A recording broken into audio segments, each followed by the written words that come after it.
you've got to have fun. You've got to, yes, you've got to, yes, you've got to have fun. Fun, fun, fun, fun, fun. F-U-N.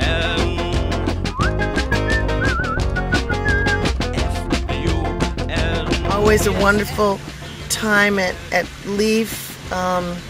Lana always positive, and you know, we're all very excited to be there, and she's always one of the band leaders.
If I needed someone to cheer me up on a lifeboat, it would definitely be Mama LaLa, Lana Rubright. Yeah, she definitely has that quality as far as being a pick for my lifeboat when I'm stuck out at sea.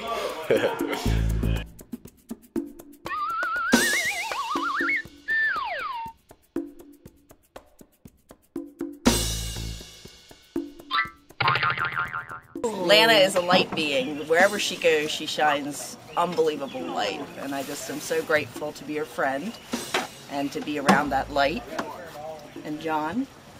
Awesome. Awesome. She's awesome? Yes. Lana is awesome. Is that it? Just awesome? Yes. Can't you get any higher than that? Okay. And then never say never. Lana, if you ask her to do something, she is willing and up for the challenge, whatever it is. She's amazing. And amazing friends. Yep, she's an amazing friend, artist, And person. and mother. Oh, okay. To many. And we love you, Lana.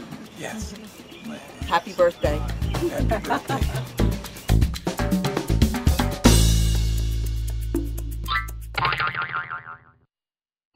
Yeah, Lana reminds me a lot of my mother, and my mother has been a wonderful role model for me in that she has adapted and just gone with the flow her whole life, changing careers bunches of times, creative in the same way, but it just gives me such promise for the future to see what you can do with your life. And my mother is probably, well, she's in her 70s now, and young as ever, and I see Lana being the same way, just always ready for the next challenge, the next project, the next talent to develop, and Lana will always be young.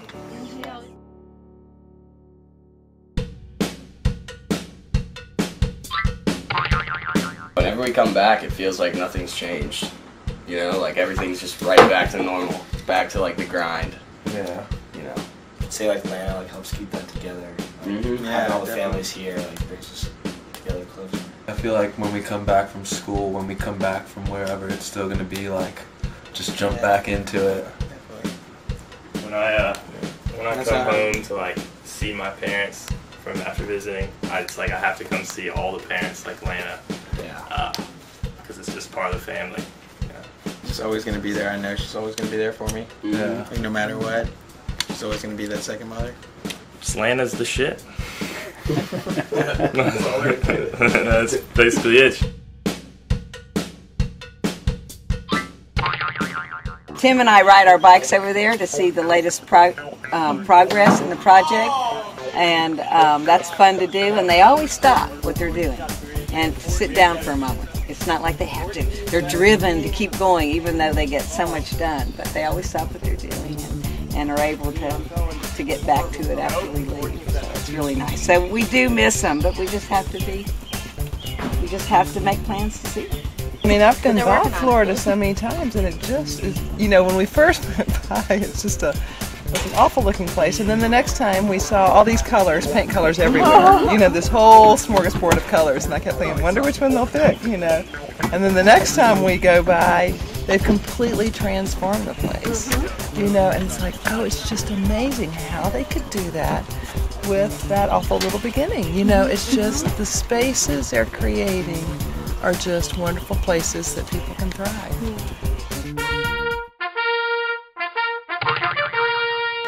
Happy birthday to you. Cut.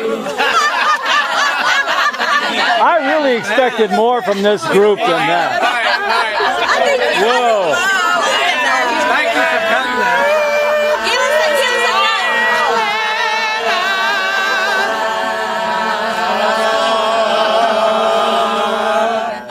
One, two, three. Happy birthday to you. Cut.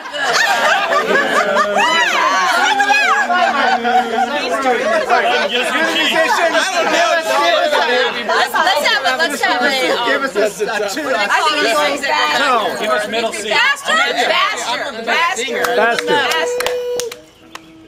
1, 2, 3, 4. 1, 2, 3, 4. Happy birthday to you. Happy birthday to you. Happy birthday, dear Lana. Happy birthday to you.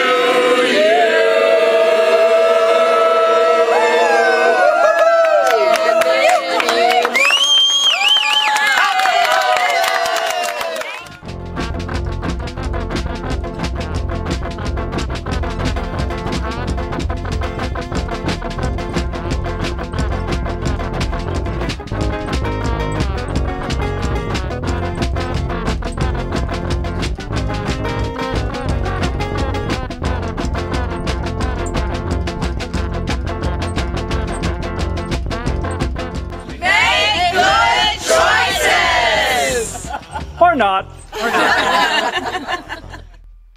Wow. Lana.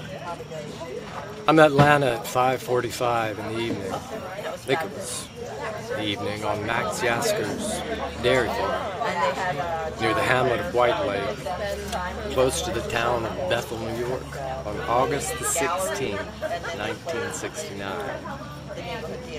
That was the Aquarian Exposition. 3 days of peace, love, and music. Woodstock. You remember Woodstock? That was trippy, you know, completely and totally trippy. She had eagle feathers in her hair. She had glitter on her eyelids, and it kind of ran down into a vortex on her cheek. She had on this beautiful gauzy white dress that the sunlight could see in. She had bells on her ankles. She had bells on her toes. She was a vision. She was a complete, total vision.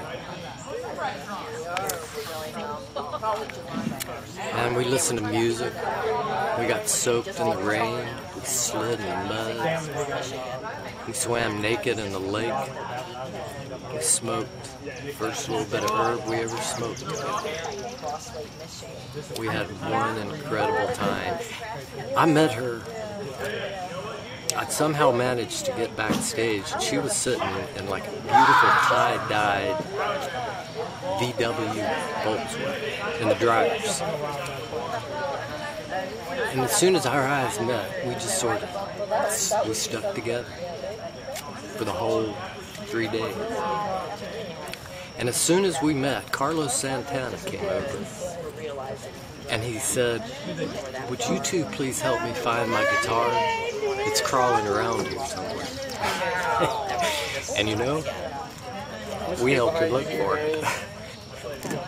Can you believe that? Oh, Lana. You know, it's been a half a century now. And the funny thing is, it hadn't even started yet. But truly, and honestly, it takes a community to raise children. And you're a great part of this community, and you helped my wife and I raise our children, and that means more to me than anything in the world. And I love you. Good night.